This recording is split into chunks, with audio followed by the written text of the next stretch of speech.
This is an Audio Wool original. This episode of Frightday is brought to you by Gates of Hell Chipotle Hot Sauce by Frightday.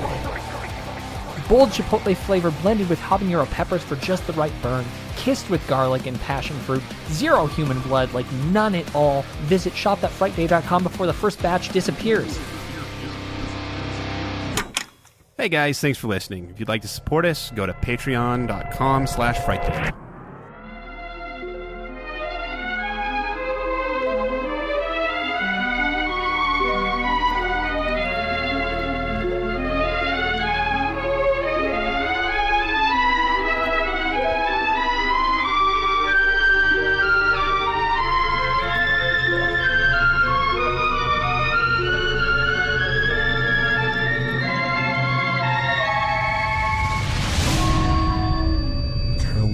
Cryptids and conspiracies. Haven't seen you in a while. I hope you're doing okay. I'm hanging in there. I am drinking a Mountain Dew Flamin' Hot. It's gross. It's just like such a unbelievable combination to put in your body. Mountain Dew and a Flamin' Hot? Yeah, it's pretty bad. I really question you sometimes. Okay, well, I'm not going to let you divert me because here we are, friends. All roads lead to August 12th, 1983. And if you remember from last week, we find ourselves in an underground facility, Montauk, Long Island, former Air Force base, now covert operations facility for an MK Ultra adjacent project involving the kidnapping and horrific abuse of children and young people. I know this is an important moment for you. Oh, which fuck. is why I want to pick the right song to play behind you. Oh, God. Very popular songs from August 1983. Total Eclipse of the Heart by Bonnie Taylor. Sweet Dreams Are Made of This. Yeah, that one. That's the one? That's the one. That's the one. Are you sure you know what? I'm 100. No, it's perfect because wait until you hear what I'm going to say. How about Maniac? No. Like Tell Michael me. Trust me. Stambolo? It's Sweet Dreams because wait for it. Trust me, it's Sweet Dreams. Here we go. Things have been going terribly. We have people getting lost all over. Supposedly, there's one timeline in 2137 that 3,000 people were shipped to and couldn't be recovered. They're still working the kinks out of the time travel machine connected to the Montauk chair, but it's just too much. And so there are two different stories about what happened. And the intentional story that Preston Nichols tells is that the people involved, so we've got Al and Preston and Duncan. Gang's all there. Yeah, the gang's there, some of the Montauk folks. And keep in mind that for a period after this August 12th, 1983, none of these people had any idea what had happened to them because their brains were wiped, right? And so it was only a decade later, between 5 and 10 years later, they started recouping these memories. This is what they pieced together. So something's got to be done. And Duncan is like the head honcho psychic. He's like the most powerful Montauk chair operator. For those of you out there who have read The Mysterious Benedict Society or watched the series that was on Disney, it is a kid's book, Byron, before you look it up, but it's like a young adult book. It's actually really cool. The story in there, I think it's like the Mind Sweeper, the Brain Sweeper, is so strangely similar to this. There's not a time travel component, but the rest of it and manipulation of thoughts is very creepy on point for this. Brain Sweeper. Yep, there we go. Yeah. Well, it turns out Duncan is the best at operating it, and he's been brainwashed into going along with all of it, but suddenly he decides that something is wrong and it must be stopped.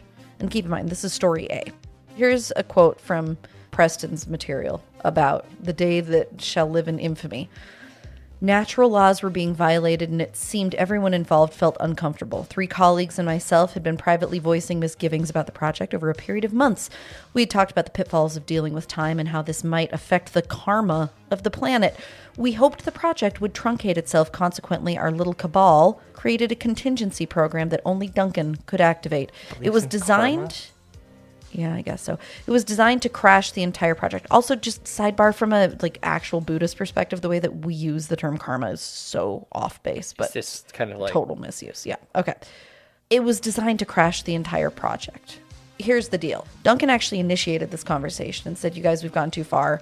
There's some speculation that he traveled and saw something that really shook him. So he's continuing to time travel. Oh, yeah, he's gone underground on Mars. He's And how's he doing this? Astral projection? Or? Well, so they're coordinates. space-time coordinates. Okay. And Swerdlow, who we're going to talk about in a minute. Yes, we will. One of the former Montauk boys talks a little bit about how the aliens gave some of this technology, but they gave wrong coordinates. They would travel, and some of these guys would like end up in the middle of a rock, Okay, obviously but die. how is he doing it? Through the Montauk chair.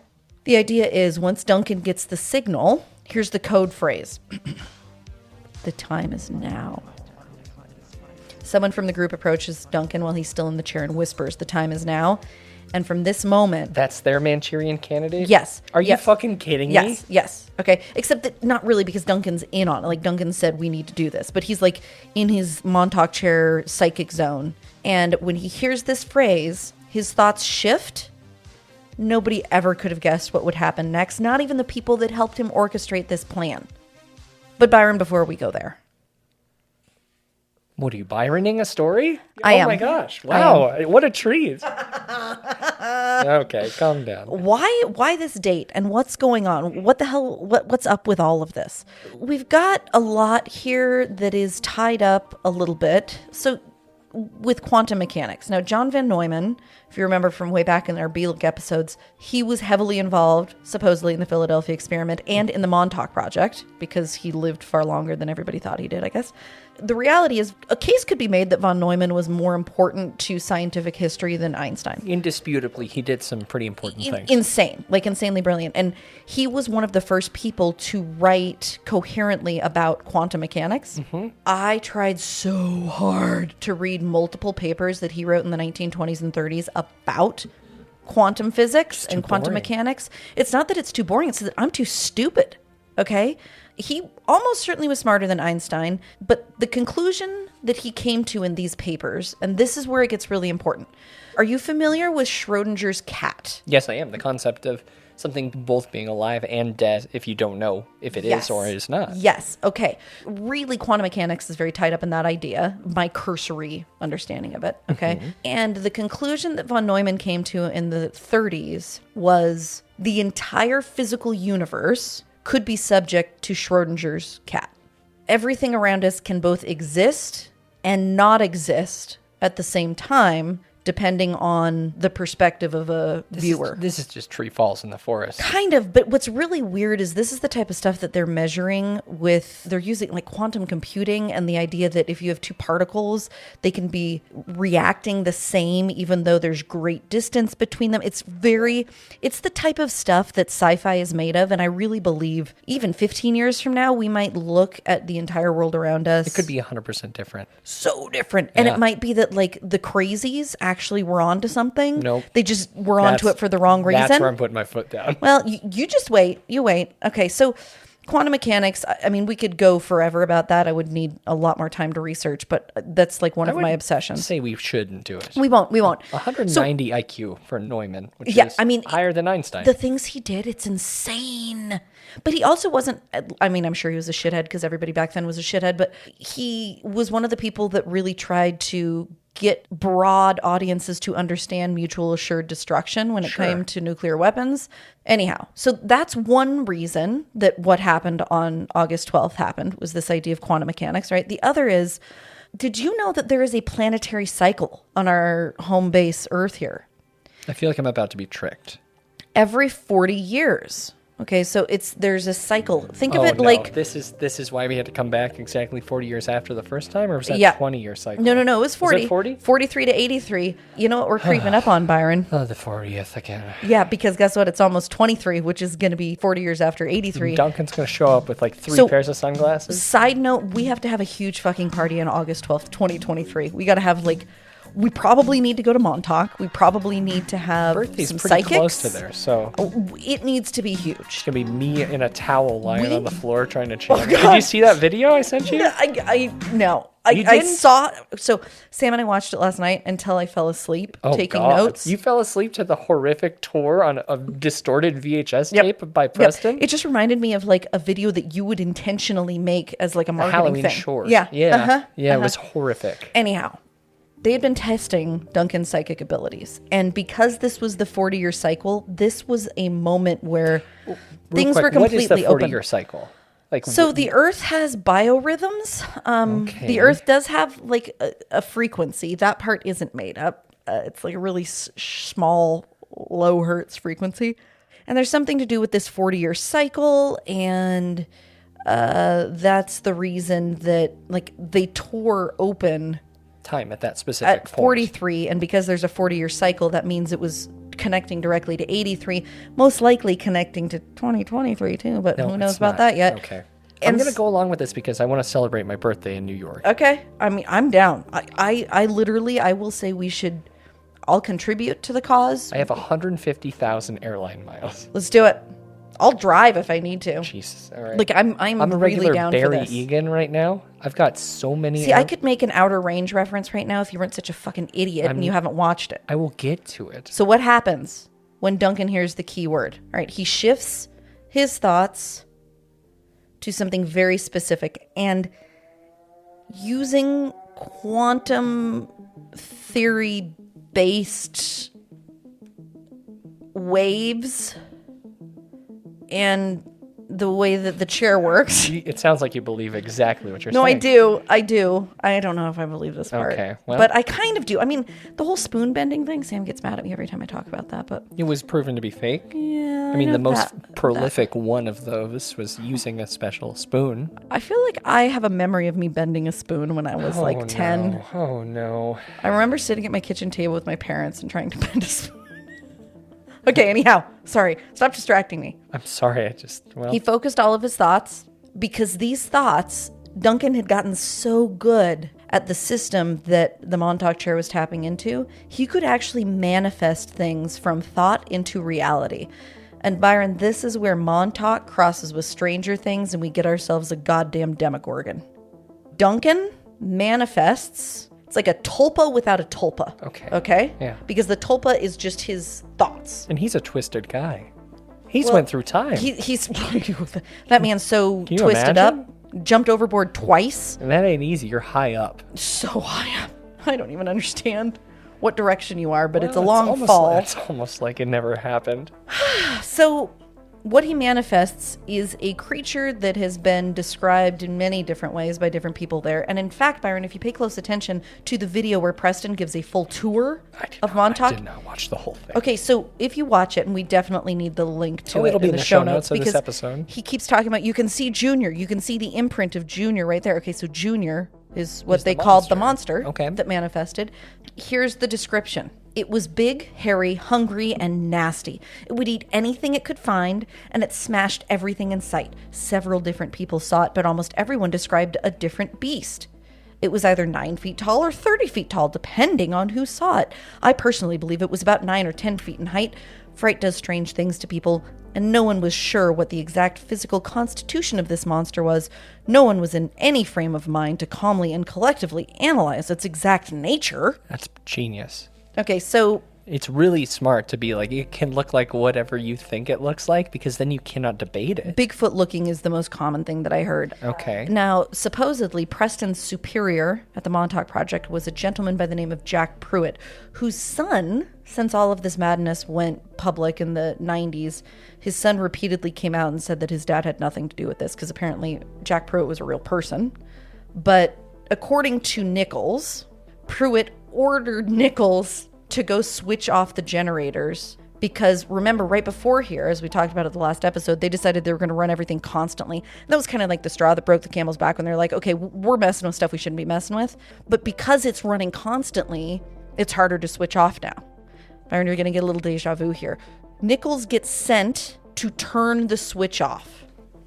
I got a letter here. He goes, no, listen, Byron, listen, you hear me out. Nobody has been at a underground facilities quantum field If you switch have, off. Listen. No, listen. Be like Alan. The switch did nothing. There are only two ways to fix it. Number one, somebody needed to go through the portal to the Eldridge to turn off the transmitters in 1943 by smashing, if necessary. Or two, someone needed to stop the transmitters in Montauk. By unscrewing the panel. Now, both and things, pulling the wires. because the situation was very serious. Everything was getting smashed by Junior. So they had to do both of those things. And obviously, Al had to go back and smash at the Eldridge. This turns out this is the reason he actually went back to smash. All right, so we've got Al reborn, right? Okay. And he's like in the whatever, the management positions within the Montauk research group. Okay.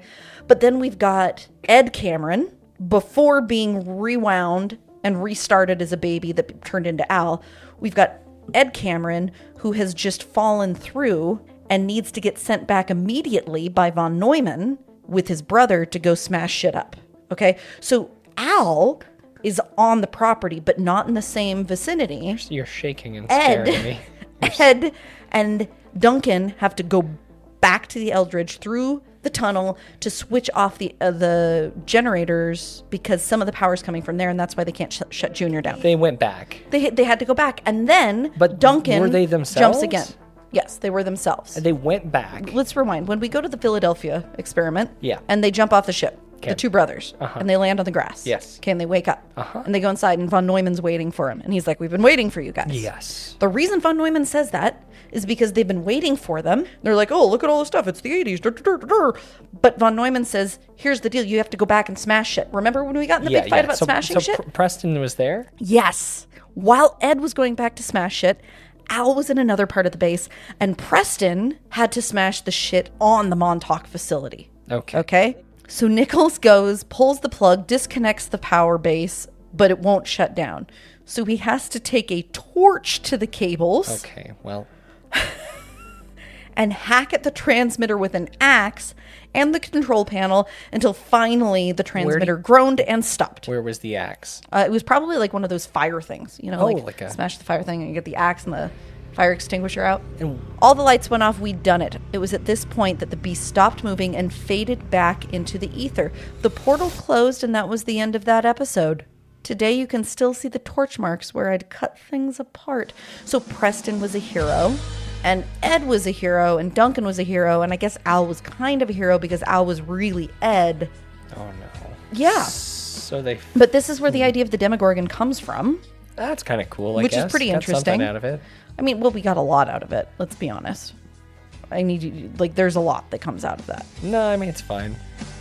You think the world would have ended if they didn't stop that? Possibly. I don't know. I can't possibly pretend to know that.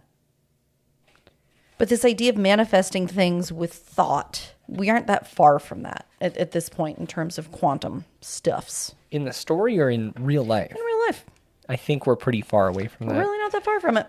And at some point, we're going to go into enough quantum mechanics that we can actually dig into that. Tonight is not the time, though. Depending on whose account of the story you listen to or read, this beast is sometimes referred to as the beast from the id. That's kind of, I mean, yeah. Because okay. it's from Duncan's id, right? Get it? Yeah, I mean, everyone's got a beast of the id. There is a photo that will, of course, be in the show notes of this episode, supposedly of Junior. It is not a super convincing photo, but it does have a vague Bigfoot shape to it. I actually can't pick out anything from that. Right there. Look at that guy. Look at him. He's right there. There's Junior. Oh, come on. That's Junior. It'll be in the show notes. Episodefrightday.com. Yep. But everything gets shut down now because, I mean, we all know that the government didn't stop working on this stuff, but that facility and that iteration had to end because everybody, like, a line had been crossed. Duncan broke it, and everybody was gone. Now, why didn't they just kill those guys? Well, apparently they needed to stay alive for a certain period of time in order for these portal loops. And so... Wait, what happens if they die before the portal loops? Well, there's complete? an interview where Al talks about that. It was a little bit confusing, though. But Was that a later Al or an early Al? it was a mid-era Al. All right, so there's some hopeful content out of there. So the quote-unquote Black Berets purged the Montauk Air Force facility in 1984, in like spring of 84. And by the end of the year, they've removed most of the Montauk Project equipment. People were messing around trying to get into the underground facility, so cement was used to seal it off. That part is pretty true. Okay. I feel like that's probably what they do with a lot of closed down military bases. Maybe. Like there's some on the coast of San Francisco. They block off certain parts for safety. Oh, You can interesting. crawl around them on the beach. It's nice. It's fun, but It's not as though we stopped sending people to Mars or to all sorts of places using this type of technology. Of course if not. If it existed. They just moved it to another place and had to do it in a different way. Did they take the chair? Yes. Because the chair wasn't left behind. Preston didn't stumble into the chair. No, he didn't. But apparently there was a whole room full of skeletons that were removed. Get the fuck out. Yeah. Where do you even, why, one, why do you keep them? And two, how do they become skeletonized? Well, you probably burn them, but they don't have like a high quality enough incinerator to burn the bones. And so you've got shit left over. And when they say skeletons, I feel like in Preston's head, they're like spooky, the- scary skeletons Like, that are like a 1930s cartoon where they're Yeah. like dancing around where the they're grave. still connected. Yep. Normal skeletons just fall apart because bones have connective things like tissue, tendons, and muscles that hold them together. Yep. Just In walk past it. 1984, after all of this was done, Okay. the property was signed over to New York State as a public park, but this is a very weird exception. Okay, the federal government retained rights to all property beneath the surface. And the feds still reserve the right to reclaim the land if necessary to protect national security, which I feel like they probably write that into everything, right? And I have to say, as much as I love this idea of like underground, it could be as simple as like a water rights thing, right? That like, could be. And I wouldn't be surprised if they had submarine tunnels that went deep below bases. They probably did because that was that something kind of that shit. they did in yeah. World War II quite often. Right. Then, oddly, in the 1990s, there were new telephone and high-capacity power lines put in. In 1994, this you'll find very interesting, Byron, a particle beam radar unit ran on the bluffs of the park for at least 5 months. Siemens. I don't know. Sieman, I think. Siemens. Officials on the site told a witness that the device had been malfunctioning underground, so it was brought to the surface, which is pretty interesting because this particle beam radar would make sense with all the other things that were going on. And in fact, Byron, in some of the stuff that I read in interviews I listened to, multiple people believe that that particle beam was responsible for the crash of TWA Flight 800. Federal safety officials and the FBI and New York City law officials have been all over the scene in the Atlantic Ocean, some 10 miles south of East Moriches on Long Island. There have been reports from a New York congressman that one of the plane's flight recorders had been found, but investigators so far are denying that report. More than 100 bodies have been recovered. Officials say there's virtually no chance that anybody survived. And the latest TWA report indicates 210 passengers and a crew of 18 were on the plane. Really? I mean, that was a bad crash. It was a really bad crash. Proximity-wise, it would be possible. I don't know if scientifically-wise it would be possible, but proximity-wise it would be. Like over 200 people died. Yep. They think a laser beam did what? Got in the eye of the pilot? The particle beam hit the plane. Oh, okay. In my head, it's the same as, remember in the late 90s when people had laser pointers and they bring them to the theaters? And people would say that you're going to make a plane crash? Well, You I stuck think- it into the sky? I think they did say that. And I remember that. Used to try to do that all the time. Byron, since all this came out, with the books and the tours and the weird discussions, I'll tell you a few things. None of the men involved in the PR end of this became rich from it. They all lived very sad. Who has, though? I think point- that is your point, I guess, is That's my point. lends credibility. But this is something you No, I always don't know that bring it up. lends credibility. I think it eliminates one of the reasons to write it off. I think that's okay? fair. Because you said the same thing about Phil Schneider. Right. With the dumbs. And I do not believe Phil Schneider was lying. I think Phil Schneider was mentally ill. I do not believe that these guys are totally lying. I think he they was are all... physically ill, though, too? Do you think the heart attack was real? I don't know. I genuinely need to look more into that. Are we going to come back to Dulce? I would Return love... to I need to Dulce? circle back to Dulce. There has to be so much more out there now. Yeah. Okay, but hold on. Don't distract me. I'm so sorry. I think these guys have varying levels that they have elaborated and made the story a little bit fancier than perhaps it was. And one of the things that's been very enlightening for me is going back and listening to some of the really early interviews. Preston Nichols did an interview with Art Bell shortly after Al Bielek's second interview, and this was in 94.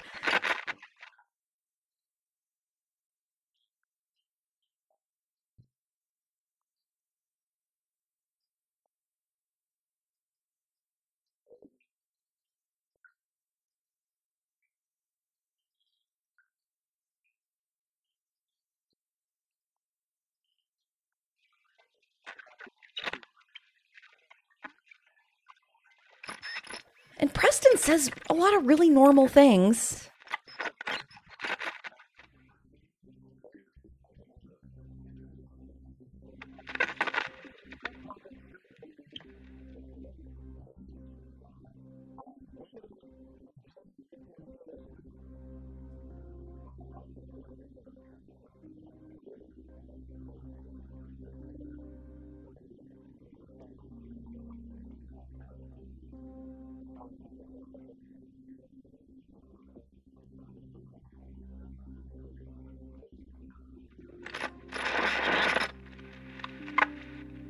He sounds like a total nerd. He's got all the crazy electrical knowledge. But when asked about aliens, he's like, yeah, I don't know. I never saw anything to prove it, but I heard lots of rumors. And then suddenly, if you fast forward to some of the later interviews, whoo, he's got a very different story that he's telling. So I think there are one of two things happening there, which will be very clearly outlined in the captain's conclusions. But one of the most interesting characters who we haven't spent a lot of time discussing is actually the only living character of the core group, okay? So Stuart Swerdlow. Hello and welcome to Reality Check, where it's mind over chatter. I'm Stuart Swerdlow, and welcome to another episode. Supposedly a Montauk boy himself. He's been talking about this for a very long time. Author of a handful of books. And he was very close friends with Duncan. I don't know how close he was with the rest of the fellers. It's very clear to me, if you watch him interviewed in the Montauk Chronicles or any of the interviews he's done, you know, there's an interview as recent as last month that I was listening to. He's got a pretty active Facebook page where he and his wife talk. Yep. And they've gotten into some stuff that is pretty sticky, from my opinion, but... Wait, what do you mean? The QAnon stuff? Hello, everyone. It's Dr. Stuart Alan Swerdlow. And Janet Diane Moya Swerdlow. As many of you know, our podcasts have been taken down, and if we get so many more strikes, you know how that goes, and they're going to take us down permanently. We don't want that to happen. So...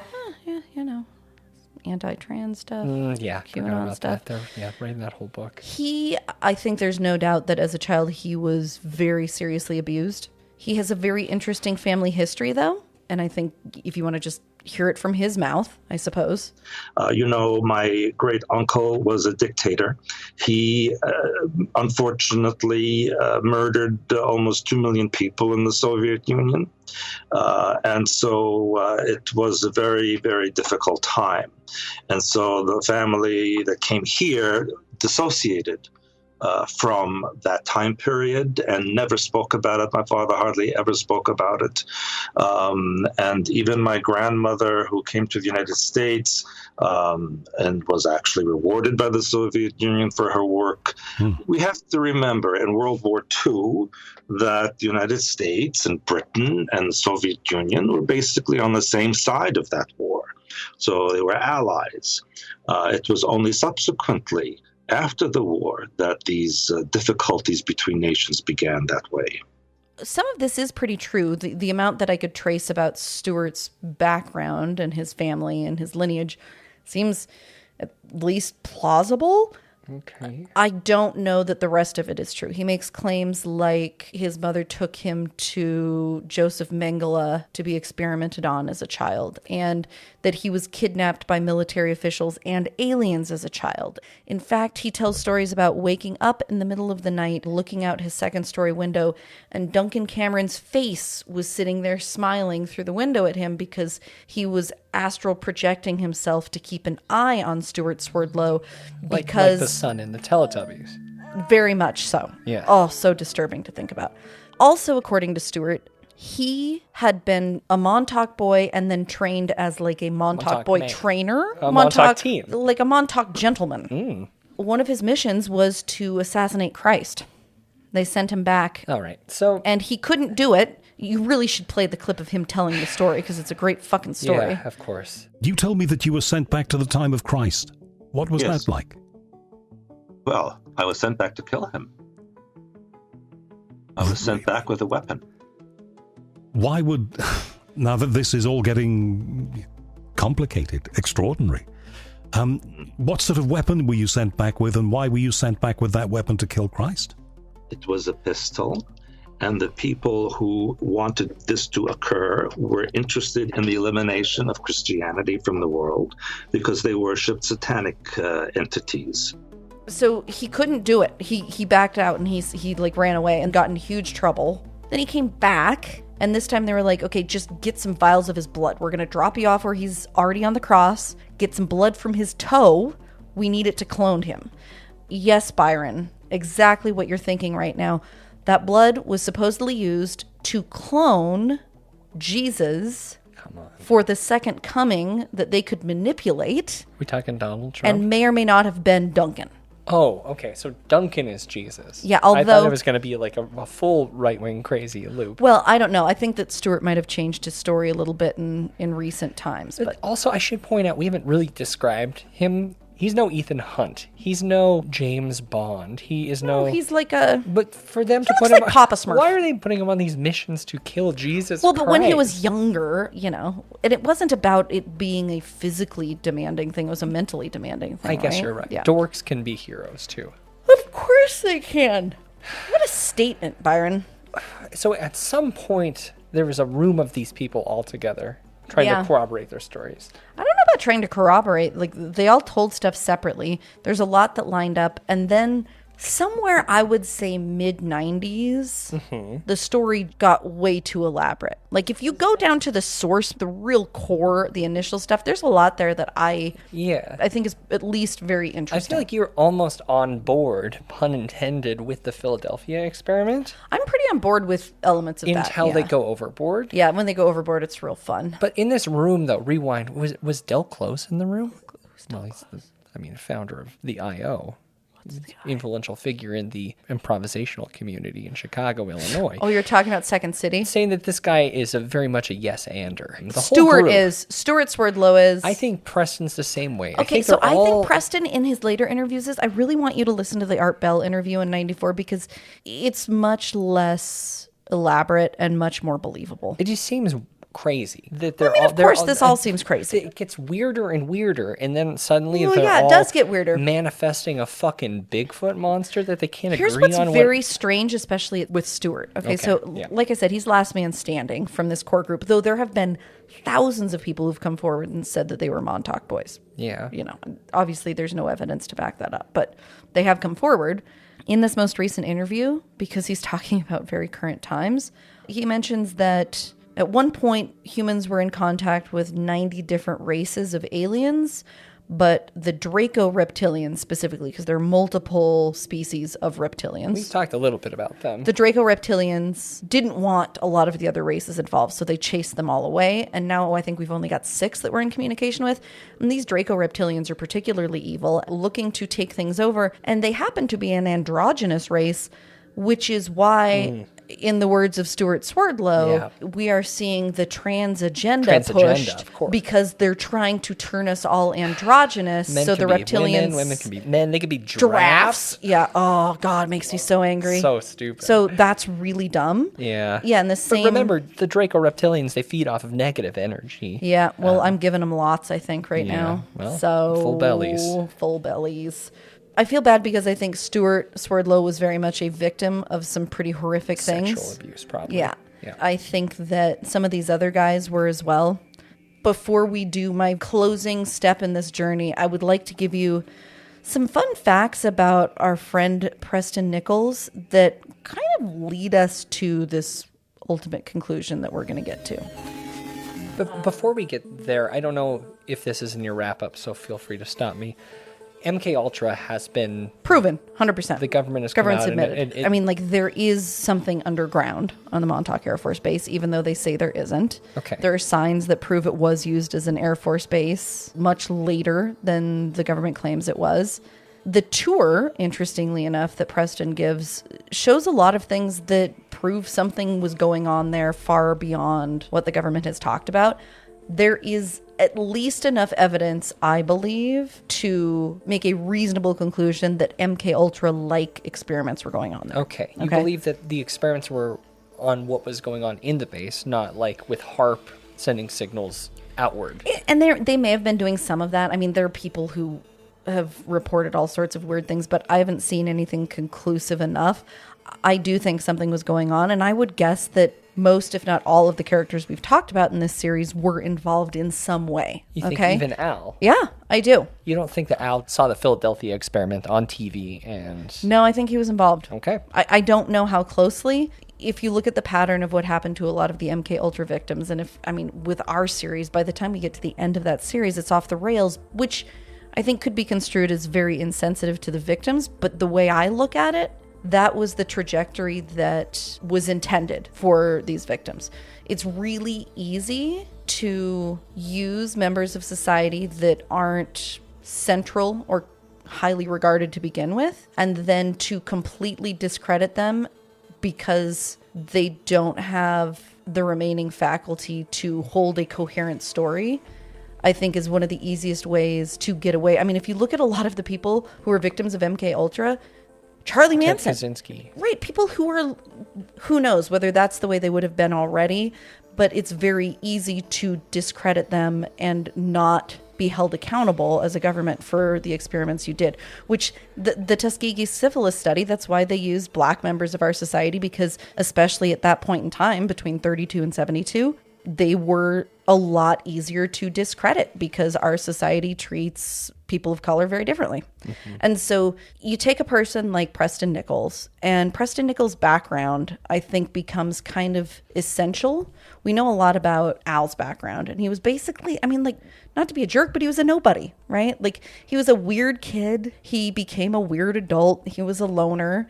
He also shares a characteristic that I believe Preston and Stuart and Duncan all possess as well. So Preston had parents that were very needy. He spent almost his entire life living in his parents' home. And then when he moved, it was to the weird shack, borderline hoarder bunker almost thing in the woods. Yeah. In one of the interviews, he shares that he was married for 2 weeks and then his wife died. Oh, no. That was, Did we actually, I know we were supposed to dig into that a little bit. Did we find anything? No. He says he was an engineer for Phil Spector in the late 60s. Yeah, that was... I think he probably was, but my guess is there were thousands of sound engineers who worked on the wall of sound with Phil Spector. That's possible. Right? I mean, we talked a little bit about that. But also, I also think that there's a lot of attention-seeking behavior in these There people. is.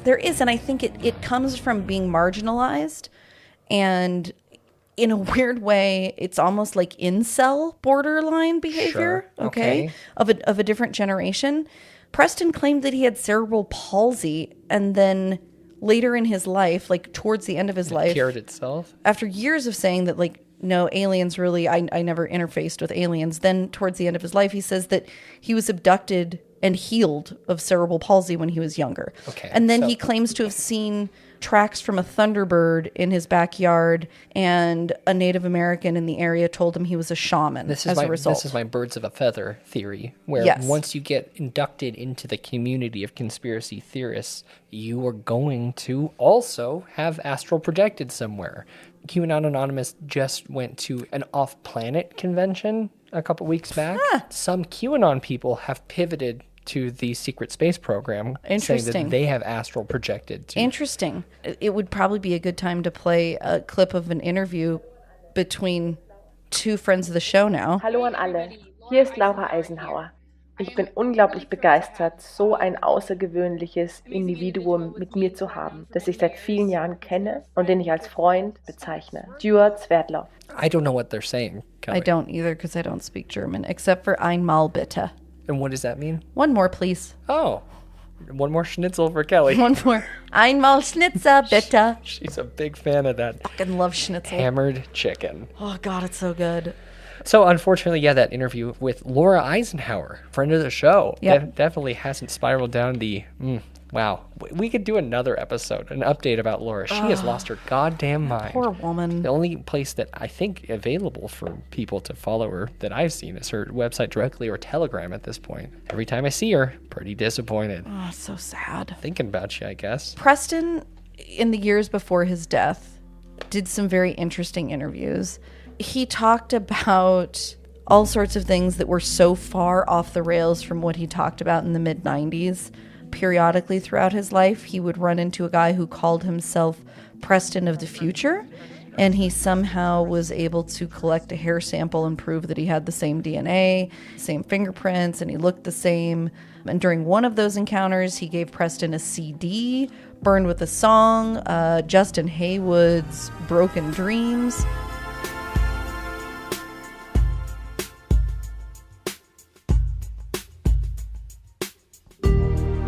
And he told Preston to meditate on a specific sound.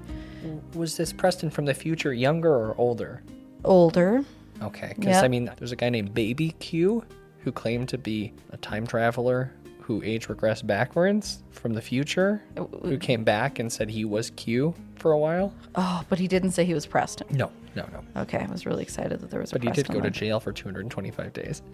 That's not very long. Well, I mean, it was interstate communications. Oh, issue. interesting. Yeah. I mean, that could be like trafficking women across state No, lines. it was like tech data. Oh, got something. it. Yeah. Okay, so kiddie porn. Harassment. Oh, harassment. Yeah. Okay.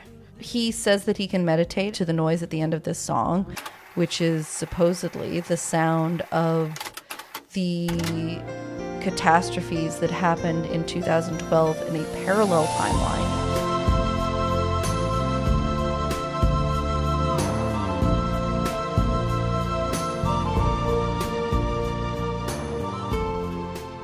And you know how the world was supposed to end in 2012? Well, according to Preston, it did in a parallel timeline. And at the end of that song, Justin Haywood's Broken Dreams, there's a noise that is like New York crumbling from a giant wave.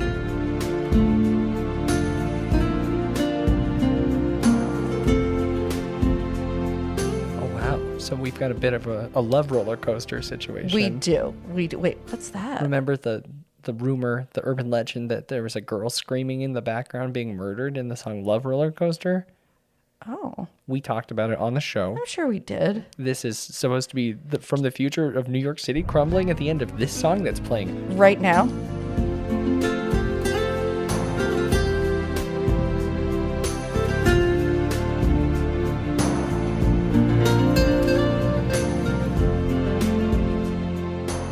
That one? Okay. You be the judge. Preston says that if he really meditates on this, this it is allows... called a call to action. Why don't you let us know on Twitter at Frightday? Right, a call to action, exactly. Or meditate on this, that noise. See if you can time travel or astral project to the place and time where the noise was recorded. Let us know what you see.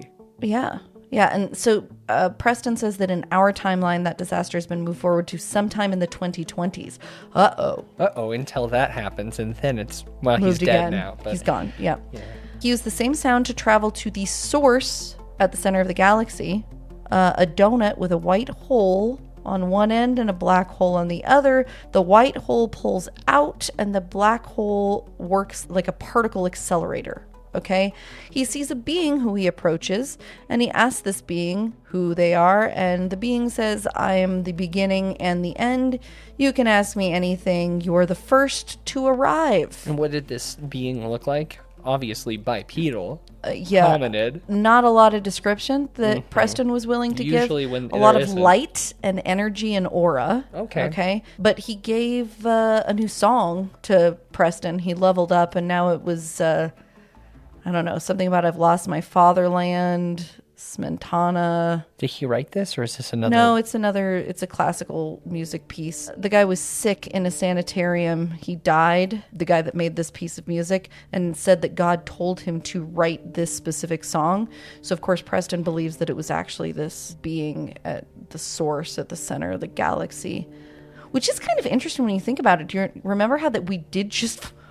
This just hit me, Byron. We just learned that there is actually a black hole at the center of our galaxy. Yeah, recently. A week ago. Yeah. That's kind of weird. I hadn't thought about that. It's not. That's kind of weird. I think it's a little weird. Part of the name of this song is Tabor. And so the next time Preston went and visited his friend at the center of the galaxy where the black hole has recently been discovered, he asked the guy, hey, do they call you Tabor? And the guy said, yeah, that's one of my names.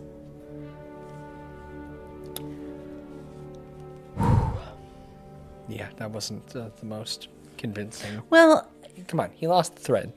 He did lose the thread, and this is really going to kind of put a nail in the coffin of that thread. So, 1999, all right, these guys have already peaked. we're past any significant publicity that they're receiving. Are we going to mention Peter Moon at all? Peter Moon helped Preston write all these books that may have been fiction and may have been nonfiction, and is really weird, and his name is actually Victor. It's not really Peter Moon. Yeah. He's a really weird newsletter if you want to subscribe. It would just be weird to have used all 4 books of the series and not which is fair. Well, the books in the series, though, are supposedly Preston's story, and Peter Moon just helped him write because Peter Moon could write better. Peter Moon also has a history with L. Ron Hubbard. Yeah, and it seems like Peter took a lot of liberties to make them actually interesting, maybe? I think he spun some things. Okay. Yes. But our journey's end here, Byron, takes us to 1999. It involves Chica Bruce from Yo MTV Raps and Richard Metzger, who hosts an online talk show at this point called Dangerous Minds. But in 1990, Dick wanted to make a fun Christopher Guest-inspired, but really kind of more like Borat or Ali G style show called Disinformation. Wait, 99? 99. This is a pre-9/11 era. It is a pre-9/11 era. Oh. So he decides he's going to make this show, and he's trying to make the pilot for it. And his friend, Chica Bruce, who was one of the 3 founders of Yo MTV Raps, very smart, Ivy League educated woman, good looking. Well, I'll leave it there for a minute. She said, hey, there's this story that I've been researching about Montauk. You know, the story had died down a bit, but apparently Richard, who was interested in weird shit like this, had read all the books, thought it was totally fascinating, you know, wildly entertaining, but completely false. Chica, his friend, was like, no, I've been hanging out with these guys. All right, so picture this good-looking woman who is one of the founders of Yo MTV Raps, deciding in the late 90s that she's just going to go hang with Al and Duncan and Preston. That's what she's doing. Was she a me or is she curious? I think she was curious, but she was a researcher to a certain degree. She thought that they were very genuine, and she thought that her friend Richard would see that as well. So she talked him into doing one of his first episodes for this TV show on the Montauk fellas. I don't think she really knew that he was going for an Ali G style thing, but here is Dick's description of his trip to P. Nick's house for the interviews. I think this really kind of sums up a pretty good viewpoint on Nichols after the dust settled from books, etc. Nichols' home was a tiny old house that looked extremely incongruous among the million-dollar McMansions that surrounded it. As we drove closer and saw the weed-covered yard and modified school bus in the driveway, it became obvious to us that we were indeed in the right place. Nichols lived there with his father, a morbidly obese old fellow who watched football perched on a lazy boy recliner. He reacted to the crew and myself like Gollum would after being exposed to light for the first time in years. He was so fat that it was hard for me to tell if he had any bones. This story is not about... No, it isn't. Come on. But he didn't even bother moving as we tried to set up around him, and he passed gas frequently without any shame. Their home was one of the filthiest places I've ever seen, and a huge stack, and I do mean huge, there were at least 500 cans of Spam. Yes, the processed meat product sat piled in one corner. Semi-eaten cans with spoons dried and stuck to them were seen all over the place as if it was all the pair ate. There was junk everywhere. The bathroom was a rusty, piss-covered scandal. The toilet seat had been cracked completely in half and then put back together with several rolls of duct tape. Preston wore a sweatshirt that had food spilled all over it. It was not pretty, and it smelled real bad, too. Although he was obviously quite suspicious of me, and not without good reason, of course, I got exactly what I needed from the interview, except for one thing. Preston's dead mother had constructed a memorial shrine to the actor Yul Brynner, an entire wall of framed photographs and magazine articles next to the massive pile of Spam. Afterwards in the van, I asked the cameraman if he'd gotten good shots of it, but alas, he did not, thinking it had nothing to do with the story. No Spam pile either. Great.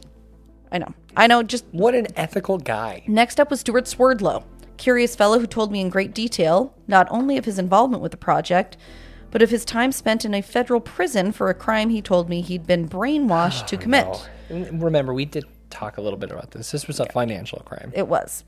He has, at other points, claimed that he didn't do it and he was framed. Here, he claimed to Dick that he was brainwashed to do it. Great. I also met his new wife, who explained that she'd been introduced to him while he was in prison by a psychic who told her that Stuart was her soulmate, so she divorced her husband for him. Stuart himself was manually deprogrammed by Preston Nichols, as he quite self-consciously alludes to during the interview. Lastly, there was... You see what that is, though? I'm sorry. That's Preston explained to him what happened. Oh, I will get to exactly what it means, but it's not at all what you think. Okay. Lastly, there was Chica Bruce herself, valiantly trying to convince me that I had not seen what I had just seen with my own two eyes. That Preston was a fat fibber closet case using conspiracy theory for ulterior motives, and Stuart being an extremely unconventional New Age con man. He was purveying color theory at the time and offered to do my colors for a discount. I passed. I did an interview with her, and then she took me on a tour of the decommissioned base, now a state park. As we walked around the park, it was fucking freezing. She kept asking me things like, don't you feel that? Come on, man. You don't feel any, interdimensional weirdness going on here? Nothing? No, nothing. So, by the end of his interview and tour of the base and research, Dick cut all the stuff from his final episode that we have already discussed, which was all the stuff that Chica wanted him to feature. But that's also what makes it a perfect last piece to Captain Kelly's Montauk puzzle, because I've found this information in multiple sites, not just Dick's BBC Channel 4 Disinformation show, but this is definitely the most coherent framing. You see, whatever may or may not have happened in the 1980s at Montauk, and whatever may or may not have happened in 1943 on the USS Eldridge, and however many times Duncan and Al may or may not have traveled through time portals, it's very clear to me, after several thousand pages, Byron, hundreds of hours of video and audio, so much of my life it's scary to think about, that Preston engaged in sexual interaction with supposed Montauk victims that could be considered either predatory or the result of a society, family, culture that strangled his natural sexual attractions until it popped out in the form of the most elaborate, shame-shielding justification for homosexuality in the history of the world. That's what the meaning behind manual deprogramming. That's 100% what it is. It's elaborated explicitly on. Stated in the text. Yeah. But framed as if he was doing a service? Yeah, so really, and I mean, I don't want to dwell on this because it is, trigger warning for anybody who's been a victim of sexual abuse, and it isn't, to me, it's one of the symptoms of the situation, not the whole situation. But the story goes that these Montauk boys were brainwashed and programmed using all sorts of abuse, including sexual abuse. And so Preston had this theory that in order to deprogram them, it had to happen at heightened levels of sexual arousal as well. You have to trigger it. Right. Okay. And there are places where Stuart Swerdlow talks about, I think there were probably better ways to do that. And I'm sure for Stuart, because I really do think he was abused. Yeah. So, the whole thing is very messed up. And it wasn't I have a lot of empathy towards that. I mean, right. I've talked a lot of shit about Stuart, but I mean, that's because I've got a lot of internal issues with people who push QAnon content. And, we didn't even mention that there's a great article about Bruce going into her COVID denial and QAnon beliefs. Yeah, I was just going to say, this is in my notes, Byron. If Byron hasn't interrupted with this info yet, it's important to note that Chica, Alexander Bruce, is now running ForbiddenKnowledgeTV.net. Please do not visit the site. Don't give it clicks. It's QAnon nonsense. I'll do it for you. But you can watch the video from her interview with Dick about this whole fiasco that they engaged in. Yeah. But here's the thing. All of these guys had a lot of issues, and I do think probably all of them were bi, if not gay, and from a generation where that was wildly unacceptable, a generation and a culture, okay? You see, once Preston figured out in the middle/late 80s what was going on, he started working to deprogram any Montauk boys he could find. I do want to be clear, I haven't found any evidence that it was ever with anyone underage. Okay. Though, if we believe the stories, many of them were underage during their time at Camp Hero, right? Yeah. But Preston developed a process that involved sound waves, specific music, weird couch in his house, manual sexual stimulation, okay? And his logic was that's what was required to reverse it. Is this common knowledge within the community? And No. It is not. Okay. No. I would say of the Montauk stuff that I've read, less than 5% of it mentions this. And I've seen it. It's been in multiple places. I've seen it enough that it's it is true. Why do you think it was ignored? Why do you think that there's all these interviews with him like hailing him as a hero without really acknowledging this dark part of it. Part of it, I think, is the part of the reason that it exists to begin with, which is back in the 80s and even early 90s, teenage stuff, like sexuality was a lot more open, but like with older generations, there's no way that's going to be discussed. Like that's going to be the stuff that gets skipped over. So here's my conclusion, Byron, and I feel pretty strongly about that. Something happened at Camp Hero. I think something significant, something related to our government, something obviously illegal, and I think it was related to, adjacent to, or even part of MK Ultra. I do think that they probably used runaways and other marginalized individuals, that they probably broke down those individuals' mental framework using sexual abuse. I think all of that happened. Do I think time travel happened? Probably not. I'm not saying it didn't for sure, but probably not. I do think that Duncan, Preston, Al were all probably victims in some way of this situation. And then I think that Stuart was probably the most significantly victimized of the major players. These guys, those older guys, had no way to deal with who they were, and this was the way that it ended up manifesting. And I think it's really sad because I think the lives they lived, far beyond the Montauk situation, were examples of what happens when a person is totally othered by society, which we see right and left on all sides of the spectrum these days. So they were really smart guys. They knew a ton about various aspects of electronics, sound waves, engineering. This was a way for them to get heard and valued for that knowledge. Probably knowledge which had for a lot of their lives not led to anything other than ridicule. And because they had this intelligence but completely lacking in social skills, they'd never really done well in their careers, beyond holding jobs, but certainly not elevated in jobs. And I think they were really lonely. They attracted more lonely, broken people. And I think some of the people they attracted had been involved in the programming. Others were not. They were just other lonely people. And I think the story really spun completely out of control as they developed what felt to them probably more like a comfort zone. And we hear that description of Preston's house. Sounds like the opposite of a comfort zone, right? But like even in his discussions, it was super clear that he was pretty happy with his existence, that to me, I look at him like it's enough to give me nightmares. There was a really interesting music video done, which we'll have in the show notes of this episode, that has the two Prestons in it. Yeah. Okay, so the whole point of the music video is it's like future Preston and regular Preston. That's the idea. I think it's one of the saddest things I've ever seen. You can certainly take a different spin on it. Sure. It ruined my day for sure. But I have tried to reframe my thinking on it that, maybe this was, to him, the best that things got, and he felt like he was heard, his knowledge was valued, and he did find some sort of a strange community for himself. I think it's a shame that we can't interview those individuals directly.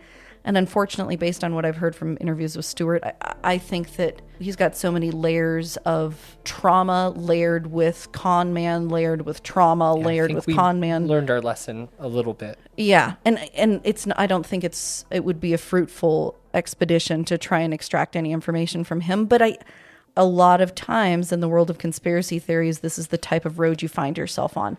And I think a lot of times there is a nugget of truth at the beginning of that road.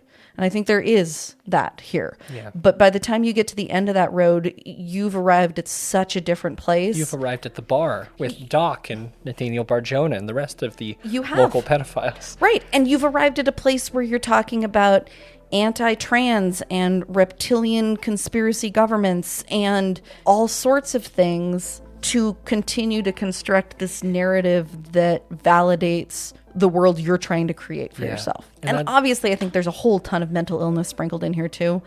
The most criminal part of all of this is I think this is stuff that our government does to people. And it would not surprise me at all to know that the mental illness of these individuals was exploited and amplified by our government and their disregard for humanity. Yeah. And I've heard plenty of stories about those things from MK Ultra that have been completely verifiable. This feels wildly similar to me. It's part of their program. So you guys, that's Montauk. We got to be careful. in 2023. If you hear somebody talking about being a Montauk boy, please be kind. There are a lot of people in that area that actually will do interviews with the New York Post here and there. Yeah.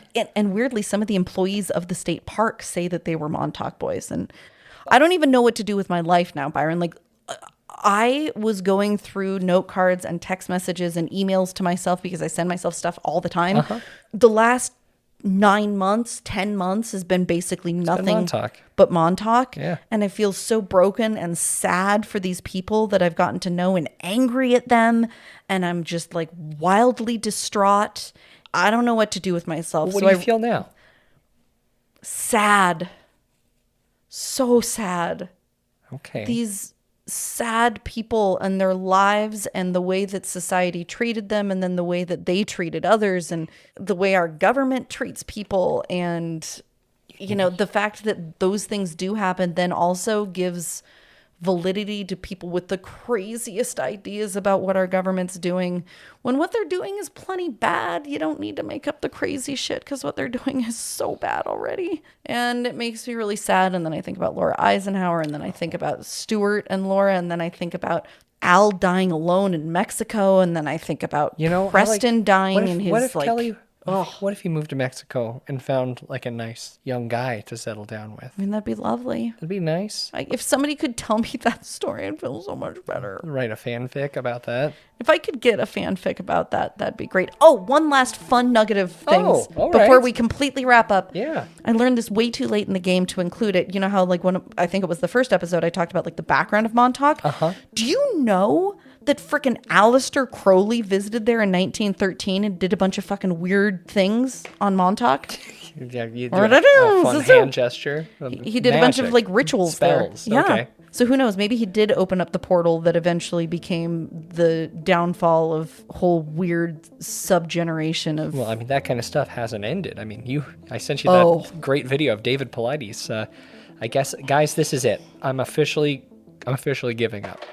I'm not going to get in touch with David anymore because he's gone off the deep end. I mean, honestly, who knows? Like, maybe that same kind of shit's happening to him. David Paulides, I've been following his new political turn. I mean, but is it because his son died? Well, can we write it off to his son dying? Because I feel like we should. Not his fault, but his responsibility to move on past that in an ethical way, because he's lost his mind and he believes that no Christian has been allowed on Skinwalker. Well, it was a letter that he read. I believe that. But he certainly he validated definitely it. stamped it. All right, guys. Yeah. Well, listen. Okay, this has been great. Kelly, guys, thank you so much. Big thank you for this. Thank you for sticking with me. Of course. I really appreciate it. We went on a huge journey. Just words of warning. So, like, if somebody's listening to this in the not too distant future, remember, sometime between 2180 and 2280 is when 3,000 to 10,000 people were sent through that Montauk tunnel. So keep your eyes peeled for people that feel out of place. And we will see you at my early birthday party in Montauk, New York. Yeah, not like, 23. Yeah, so like a year and a half away. I gotta take down my string board. Well, you're gonna gonna start again. Well, because it's time for Moon June, Kelly. I need some Start Moon June. stacking some cards. Can We're gonna we have some start with fun. something happy? I need a boost, B. Sounds fair. I read an article about a lake monster in a man-made lake in Wyoming today, and that didn't even boost my spirits. Really? You're in a dark, dark place. If You know what that's his not name doing is? It. What? Smetty. And that didn't do it for Lake you. de Smet. Well, that's fine. Smetty. Nope, it didn't do it for me. It made me I'm really so sorry. sad. I'm really sorry to hear that. So Yeah. I guess until Moon June, where are you going to be? Recovering Okay. and clearing my bookshelf for new material. Because I cannot look at these covers anymore. They're very disturbing covers. I remember when we started, we were talking about the horniness of a lot of these. So weird. And now it's just even more twisted. Yeah. Although I think that's got to be Peter Moon, because I think he's the only one. There's actually a clip where Chica Bruce is talking about working with these guys, and she even says, she's like, well, I can tell you this much. They weren't the least bit interested in me. At Kelly Frightday. At Kelly Frightday on Twitter. Kelly at Frightday.com. At Byron McKoy on Twitter and Instagram. Byron at Frightday.com is my email address. I'm Byron. I'm Kelly. Stay on planet. Stay off QAnon. Stay away from shame. And stay scared. Yeah.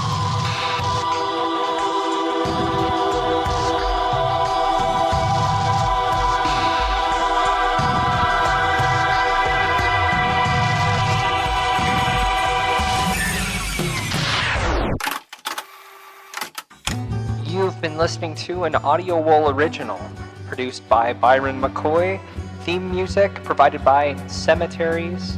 For more programs like this, visit audiowool.co.